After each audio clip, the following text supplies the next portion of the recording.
Hi guys, welcome back. So today I'll talk about thumb position, when to bring the thumb out, and where to place it on the strings. I'll also recommend some books that you can use for thumb position practice. Let's get into it. So you bring your thumb out after this G, and when you want to keep going, and then you bring your thumb out.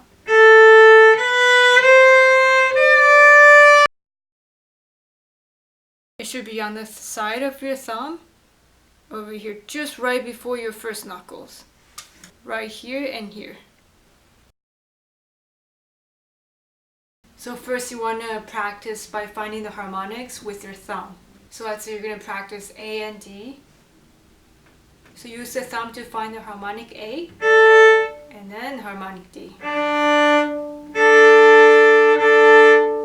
Thumb should be placed on two strings at all time. And the next will be D and G, and G and C.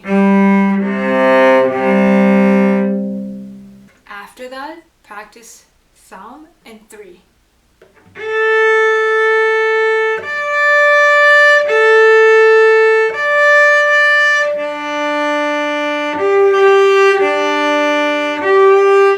Make sure your fingers are curved and leaning towards you this way. That's wrong. This way. When doing this exercise, make sure you're moving your thumb. For example, if you were doing A and D with thumb and 3 on A string, and then you want to jump it over to G string, you have to move your thumb. And the thumb will be placed on D and G string at this moment. If you want to play on C string, you have to move your thumb over. And make sure your elbow is moving accordingly as well. I should be able to put a bow on my hand like this, and that should be balanced.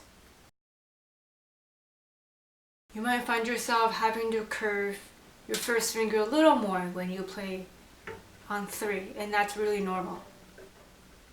Like this.